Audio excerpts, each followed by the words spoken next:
Hello and good morning everyone. My name is Yugal Vijay Bhaisare, lecturer in Mechanical Engineering Department from NIT Polytechnic Nagpur. मैं आप सभी का स्वागत करता हूँ लेक्चर नंबर 31 में, जहाँ आज हम पढ़ेंगे टाइप्स ऑफ एक्सपांशन डिवाइसेस। ये रहे आपके डिपार्टमेंट के विजन और mission. Please pause the video and read it. I hope सभी ने ये पढ़ लिया होगा। हमने पिछले लेक्चर में पढ़ा था क्लासिफिकेशन ऑफ कंडेंसर, और आज हम पढ़ने वाले हैं क्लासिफाई एक्सपांशन डिवाइस। ये रहे आपके program outcomes achieved. The function of expansion device. क्या होता है एक्सपांशन डिवाइस का काम? To reduce the pressure of refrigerant from the condenser pressure to evaporator pressure by throttling.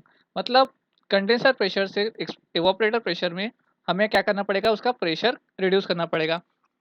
देखो, अगर आप प्रेशर रिड्यूस नहीं करोगे तो क्या होगा, आपका इवापोरेटर जो होगा वो इतना हाई प्रेशर का जो आप इतना हाई प्रेशर झेल नहीं पाएगा, और वो क्या हो जाएगा, खराब हो जाएगा। इसलिए हमें क्या करना पड़ता है, प्रेशर रिड्यूस करना पड़ता है। उसके लिए हम क्या करते हैं, एक्सपांशन डिवाइस लगाते हैं। और दूसरा काम क्या होता है, आपके जो रेफ्रिजरेंट, आपका जो इवापोरेटर है उसमें जो मास फ्लो रेट रहेगा आपका रेफ्रिजरेंट का, मतलब कितना क्वांटिटी का आपका मास का आपका रेफ्रिजरेंट एंटर होना चाहिए, वो डिसाइड कौन करेगा, आपका एक्सपांशन डिवाइस। तो इस प्रकार का वो डिवाइस होता है जो आपने देखा होगा कहीं पर आपके रेफ्रिजरेशन सिस्टम में। तो हम लोग इसकी स्टडी करेंगे। एक्सपांशन डिवाइस को किस प्रकार से क्लासीफाई किया गया। तो एक्सपांशन डिवाइस को सबसे पहला क्लासीफाई है कैपिलरी ट्यूब, दूसरा एक्सपांशन वॉल। एक्सपांशन वॉल में भी थर्मोस्टैटिक एक्सपांशन वॉल होते हैं या फिर ऑटोमेटिक एक्सपांशन वॉल होता है। तीसरा होता है सोलोनॉइड वॉल, और चौथा होता है फ्लोट वॉल। तो ये चार इसको कैटेगरीज में इसको डिवाइड किया गया। तो चलो एक वन बाय वन सभी को देखते हैं, ठीक है। सबसे पहला होता है कैपिलरी ट्यूब। आपने आपके रेफ्रिजरेटर में कैपिलरी ट्यूब तो देखा ही होगा, ठीक है। वो होता है एक्सपांशन डिवाइस। इसका काम क्या रहेगा, आपका प्रेशर को रिड्यूस करना, ठीक है। तो देखो, कुछ इस प्रकार की वो ट्यूब होती है जो आपके रेफ्रिजरेटर के पीछे में लगी होती है, कंडेंसर के बाद और इवोपरेटर के पहले। इसका डायमीटर जो होता है बहुत ही कम होता है, मतलब हाफ इंच से लेकर 1/8 इंच तक होता है इसका डायमीटर, ठीक है। तो इसके वजह से क्या होता है, इसमें इतने कम इतनी कम ट्यूब होती है, तो यहाँ पर क्या होगा, आपका रेफ्रिजरेंट जो है अंदर की तरफ जाएगा तो क्या होगा, उसमें उसको जगह नहीं मिलेंगी, जिसकी वजह से क्या होगा, उसको फ्लो होने के लिए जगह नहीं मिलेंगी और उसको बहुत ज़्यादा ट्रैवल करना पड़ेगा, बहुत ज़्यादा ट्रैवल करना पड़ेगा। उसकी वजह से क्या होगा, उसका जो प्रेशर है, प्रेशर क्या हो जाएगा, कम हो जाएगा, ठीक है, in the case of capillary tube, ठीक है। तो देखो इस प्रकार की यहाँ पर डायग्राम दी है। कंप्रेसर से हाई प्रेशर हाई टेम्परेचर का रेफ्रिजरेंट आएगा, वो कहा जाएगा कंडेंसर में जाएगा, जहाँ पे वो कूल हो जाएगा। यहाँ पर एक स्ट्रेनर लगा है। स्ट्रेनर का काम क्या होता है, स्ट्रेनर का काम होता है कि वहाँ पर आपके रेफ्रिजरेंट में कुछ भी अगर इम्प्योरिटी होगी तो वो क्या करेगा, उसको रिमूव कर देगा। उसके बाद आपका क्या लगा रहेगा, कैपिलरी ट्यूब। कैपिलरी ट्यूब देखो यहाँ पे एक थ्रेड की तरह दिखाया गया है। क्यों इसका इस तरह दिखाया गया है, क्योंकि इसका टेम्परेचर, इसका जो डायमीटर होता है वो बहुत ही कम होता है, ठीक है। कहाँ यूज़ करेंगे हम लोग कैपिलरी ट्यूब को, जहाँ पर आपको कम कैपेसिटी की रेफ्रिजरेशन करनी होगी, जैसे कि आपका डोमेस्टिक रेफ्रिजरेटर, तो वहाँ पर हम लोग क्या करेंगे, कैपिलरी ट्यूब यूज़ करेंगे। क्या होता है, कभी कभी आपके रेफ्रिजरेंट में सक्शन इवोपरेटर सेक्शन से कुछ इम्प्योरिटी आ जाती है, तो उसकी वजह से हम लोग क्या करते हैं, कैपिलरी ट्यूब को हम लोग सक्शन लाइन के साथ डायरेक्टली कनेक्ट कर देते हैं, ठीक है, ताकि आपका जो कैपिलरी ट्यूब है वो खराब ना होए, ठीक है। कैपिलरी ट्यूब का सबसे बड़ा एडवांटेज ये है कि हम लोग इसे कभी भी रिप्लेस कर सकते हैं, ठीक है। इसको सुधारने की उतनी कोई ज़रूरत पड़ती नहीं है, डायरेक्टली हम लोग क्या कर सकते हैं, इसको रिप्लेस कर सकते हैं। चलो देखते हैं advantages. Capillary tube is simple in construction, बहुत ही सिंपल होता है इसको कंस्ट्रक्ट करना, और इसको मेंटेनेंस करने की कोई भी ज़रूरत नहीं पड़ती है। डिसएडवांटेज क्या रहेगी इसके वाले, the refrigerant must be free from moisture and dirt, otherwise it will be choke the tube and stop the flow of refrigerant.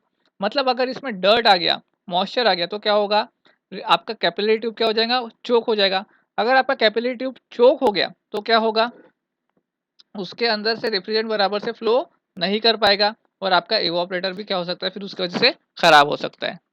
It can not be use for high fluctuating load. अगर आपका high fluctuating load का refrigerator है तो आप लोग इसको use नहीं कर सकते। तो ये रहे कुछ एडवांटेज और डिसएडवांटेज ऑफ कैपिलरी ट्यूब। अगला देखते हैं एक्सपांशन वॉल। एक्सपांशन वॉल में सबसे पहला हम देखेंगे थर्मोस्टेटिक एक्सपांशन वॉल। तो ये रही आपकी थर्मोस्टेटिक एक्सपांशन वॉल की डायग्राम। बहुत ही ज़्यादा इंपॉर्टेंट है, आपके एग्जाम में बहुत ज़्यादा क्वेश्चन इसके ऊपर पूछे जाते हैं। तो सबसे पहले हम लोग देखते हैं इसके मेन कंपोनेंट। सबसे पहला कंपोनेंट है यहाँ पर, यहाँ से आपका जो रेफ्रिजरेंट है, यहाँ से क्या होगा, आपका रेफ्रिजरेंट अंदर की तरफ जाएगा। कहाँ से जाता है रेफ्रिजरेंट भैया एक्सपांशन वॉल से? ये आता है आपके कंडेंसर से। कंडेंसर से कहा जाएगा आपके एक्सपांशन वॉल में। तो यहाँ से जाएगा, यहाँ पे क्या लगा है, स्ट्रेनर। स्ट्रेनर का काम क्या होता है कि कोई भी इम्प्योरिटी होगी तो वो क्या करेगा, उसको रिमूव कर देगा। उसके बाद में यहाँ पे क्या लगा है, देखो यहाँ पे वॉल की सीट है, ये क्या है, वॉल सीट। यहाँ पे क्या लगा है, स्प्रिंग लगा है। स्प्रिंग को एडजस्ट करने के लिए यहाँ पे क्या लगा रहेगा, एडजस्टेबल स्क्रू लगा रहेगा। ठीक है, यहाँ पे क्या लगा है, यहाँ पर डायफ्राग्राम लगा है। क्या लगा है, डायफ्राग्राम। ओके, उसके बाद यहाँ पर देखो एक मेन कंपोनेंट है, वो है थर्मल बल्ब। थर्मल बल्ब किसको कनेक्टेड रहता है, ये आपके इवोपरेटर के आउटलेट से कनेक्टेड रहता है। ठीक है, अब ये क्यों होता है ये मैं आपको बताता हूँ। यहाँ पर रहेगा आपका रेफ्रिजरेंट का आउटलेट। रेफ्रिजरेंट का आउटलेट कहाँ पे जाएगा, सीधा आपके इवेपरेटर में जाएगा। ठीक है, ये हो गए इसके कुछ मेन कंपोनेंट्स। इसमें 3 जगह से प्रेशर लगता है। प्रेशर कहाँ कहाँ लगेगा, तो चलो देखते हैं। सबसे पहला मेन प्रेशर लगेगा आपका bulb pressure from thermal bulb acting on the downward direction. तो ये देखो, ये थर्मल बल्ब जो है, ये थर्मल बल्ब क्या करेगा, प्रेशर एक्ट करेगा। ठीक है, कौन से डायरेक्शन में, डाउनवर्ड डायरेक्शन में। दूसरा देखो, spring pressure acting in upward direction. ये जो स्प्रिंग है, ये स्प्रिंग क्या करेगा, प्रेशर क्रिएट करेगा, वो कौन से डायरेक्शन में करेगा, अपवर्ड डायरेक्शन में करेगा। और तीसरा होता है evaporator pressure from the evaporator. ये जो इवोपरेटर है, इसको जो प्रेशर लगेगा, ये भी क्या करेगा, इवोपरेटर प्रेशर क्रिएट करेगा। इसको यहाँ पर मैं दिखा सकता हूँ पी ई नाम से। ठीक है, तो ये इस प्रकार से यहाँ पे कुछ एडजस्टमेंट होती है। अब देखो ये काम कैसे करेगा, इसकी वर्किंग किस प्रकार से होंगी, अच्छे से देखना भैया। आपका जो रेफ्रिजरेंट है वो यहाँ से अंदर की तरफ जाएगा। ट्रेनर क्या करेगा, उसमें से इम्प्योरिटी रिड्यूस कर देगा। ठीक है, अब रेफ्रिजरेंट को यहाँ से फ्लो होना पड़ेगा। तो देखो यहाँ पे इतनी सी गैप है, इस इतनी सी गैप से क्या होगा, आपका रेफ्रिजरेंट क्या होगा, ऐसा फ्लो करेगा। अब उसको यहाँ पर इतनी सी जगह मिली, इसके वजह से क्या होगा, उसका प्रेशर जो है वो क्या हो जाएगा, रिड्यूस हो जाएगा। टेम्परेचर थोड़ा सा बढ़ जाएगा। ठीक है, इसका प्रेशर क्या हो जाएगा, रिड्यूस हो जाएगा। जो अपना मेन उद्देश्य है प्रेशर रिड्यूस करना, उसकी जो मास की क्वांटिटी है, मतलब कितना रेफ्रिजरेंट अंदर जाना चाहिए, वो भी क्या हो जाएगा, फ्लो रेट हमने वहाँ पे एडजस्ट कर लिया। कैसे, इस स्प्रिंग की मदद से। इस स्प्रिंग को आप ऊपर नीचे करोगे जितना, उस हिसाब से क्या होगा, ये उतना ही क्वांटिटी इसमें लेगा रेफ्रिजरेंट का। और फिर उसको हाई प्रेशर का, उसका जो प्रेशर है वो रिड्यूस करने के बाद हम कहाँ पे भेजेंगे, उसको इवेपरेटर में भेजेंगे। ठीक है, अब इन प्रेशर्स का क्या काम रहेगा, तो देखो ये जो आपका वॉल है, ये वॉल को किस प्रकार से ऑपरेट करेंगे। इसमें 3 प्रकार के प्रेशर होंगे।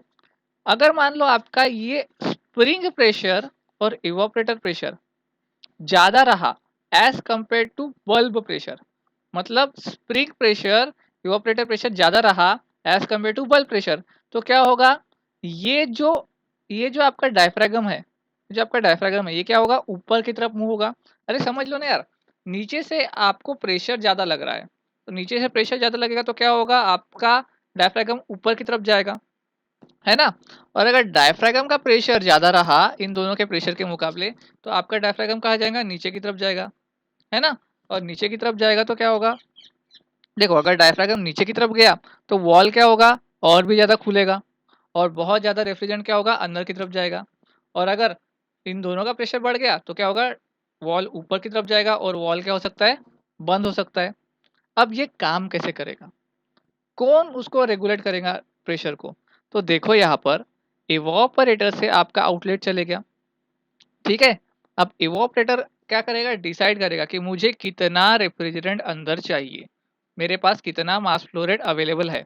तो थर्मल बल्ब यहाँ पर लगा है, थर्मल बल्ब क्या करेगा, उसको सेंस करेगा। क्या करेगा, सेंस करेगा। और उसको सेंस करने के बाद उसका प्रेशर वहाँ पर एडजस्ट करके यहाँ पर वो लगाएगा। ठीक है, मान लो अगर इसको, मान लो अगर यहाँ पर ड्राई सैचुरेटेड जो रेफ्रिजरेंट निकल रहा है, इसको ज़्यादा क्वांटिटी में चाहिए इवोपरेटर को, तो थर्मल बल्ब उसको सेंस करेगा और यहाँ पर प्रेशर क्या हो गया, अभी बढ़ गया। तो थर्मल बल्ब से यहाँ पे प्रेशर बढ़ गया तो क्या होगा, इन दोनों के मुकाबले प्रेशर बढ़ गया तो डायफ्रागम नीचे की तरफ आ जाएगा और वॉल क्या हो जाएगा, ज़्यादा ओपन होगा। तो ज़्यादा ओपन होने की वजह से क्या होगा, फिर ज़्यादा क्वांटिटी में क्या होगा, यहाँ पर आपका रेफ्रिजरेंट फ्लो करेगा, है कि नहीं। अगर इसको कम क्वांटिटी में चाहिए तो क्या होगा, ये उस हिसाब से यहाँ पे प्रेशर लगाएगा। इसका प्रेशर अगर कम हो गया तो क्या होगा, वॉल थोड़ा थोड़ा बंद होने जाएगा और कम जगह से क्या होगा, यहाँ पर रेफ्रिजरेंट फ्लो होगा। ठीक है, तो जहाँ पर भी आपको ज़्यादा कैपेसिटी में रेफ्रिजरेंट की आवश्यकता पड़ रही है या फिर आपको बहुत ही कम समय में बहुत ज़्यादा सुपरहीटेड स्टीम या फिर ड्राई सैचुरेटेड स्टीम बनानी है तो आप लोग क्या करेंगे, थर्मोस्टैटिक एक्सपांशन वॉल यूज़ करेंगे। ठीक है, ये रहा आपका कंस्ट्रक्शन और वर्किंग। अगर आपको ये नहीं समझ में आता तो एक बार फिर से इसको वीडियो को देखो, आपको ये बिल्कुल आराम से समझ में आ जाएगा। ठीक है, आगे बढ़ते हैं। ऑटोमेटिक एक्सपांशन वॉल, तो ये ऑटोमेटिक एक्सपांशन वॉल नाम से समझ में आ रहा है कि काम कैसे करेगा, ऑटोमेटिकली करेगा। ठीक है, इसका काम भी सिमिलरली आपके थर्मोस्टैटिक एक्सपांशन वॉल की तरह ही होता है, लेकिन इसका मेन एप्लीकेशन क्या है, इसका मेन एप्लीकेशन है कि इसको प्रेशर कांस्टेंट मेंटेन करना है। प्रेशर क्या करना है, कांस्टेंट मेंटेन करना है।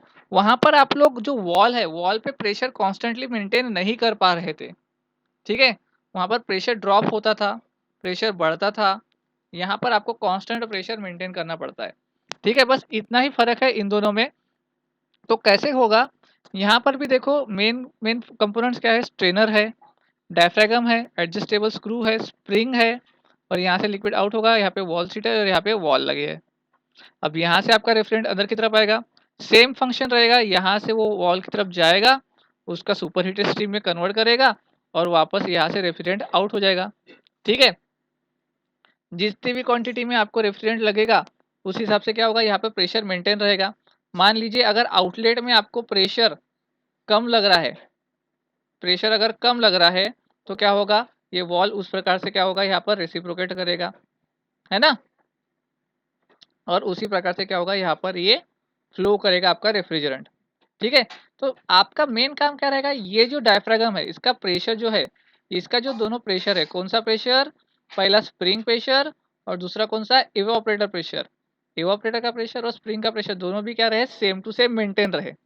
ठीक है, अगर नहीं होता है तो फिर क्या होगा, मान लीजिए अगर इवापोरेटर में ज़्यादा प्रेशर लग रहा है, इवापोरेटर में ज़्यादा प्रेशर लग रहा है तो क्या होगा, आपका ये वॉल नीचे की तरफ ओपन होगा और ज़्यादा क्वांटिटी में क्या होगा, आपका मास फ्लो रेट यहाँ से बढ़ जाएगा, है कि नहीं। अगर कम लग रहा है तो क्या होगा, स्प्रिंग जो है ऊपर की तरफ रोटेट होगा और आपका कम क्वांटिटी में मास फ्लो रेट आपका रेफ्रिजरेंट अंदर की तरफ जाएगा, है ना। यही काम रहेगा इसका वाला, सिमिलर काम रहेगा, बट इसमें सिर्फ अगर प्रेशर आपको सेम मेंटेन करना है, इसकी वजह से क्या होगा, ये ऑटोमेटिकली वर्क करता है, इसको आपको मैनुअली कुछ भी एडजस्ट नहीं करना पड़ता है। ठीक है, इसका एक मेन डिसएडवांटेज ये होता है कि इसकी जो कंप्रेसर की कैपेसिटी जो होती है वो थोड़ी सी आपकी रिड्यूस हो सकती है अगर आप इसको यूज़ करते हैं तो, इसलिए इसको जनरली यूज़ नहीं किया जाता। इसके जगह पे हम लोग थर्मोस्टैटिक एक्सपांशन वॉल ही ज़्यादातर यूज़ करते हैं। ठीक है, तो यूनिट आउटकम्स अचीव्ड हमने आज पढ़ा एक्सपांशन डिवाइस के बारे में। आज के लेक्चर में हमने क्या देखा, capillary tube, thermostatic expansion wall और ऑटोमेटिक एक्सपांशन वॉल, और ये रहे आपके प्रोग्राम आउटकम्स अचीव्ड। क्वेश्चन क्या पूछेगा, what is the function of expansion device, तो बता दो भैया। टाइप्स क्या होते हैं और हम डोमेस्टिक रेफ्रिजरेटर में कौन सा यूज़ करेंगे, तो कौन सा यूज़ करोगे आप लोग डोमेस्टिक रेफ्रिजरेटर में, अरे कैपिलरी ट्यूब यूज़ करोगे ना, है कि नहीं। तो कैपिलरी ट्यूब यूज़ करेंगे हम लोग यहाँ पर। Explain the working of capillary tube, चलो कैपिलरी ट्यूब को एक्सप्लेन कर डालो। Explain the construction and working of thermostatic expansion wall, तो थर्मोस्टैटिक एक्सपांशन वॉल बहुत इंपॉर्टेंट है, आपके एग्जाम में बिल्कुल बिल्कुल बिल्कुल पूछेगा ये। ठीक है, so that's all from today's lecture, thank you. मिलते हैं अगले लेक्चर में इवोपरेटर के साथ, तब तक के लिए keep learning, happy learning, bye bye.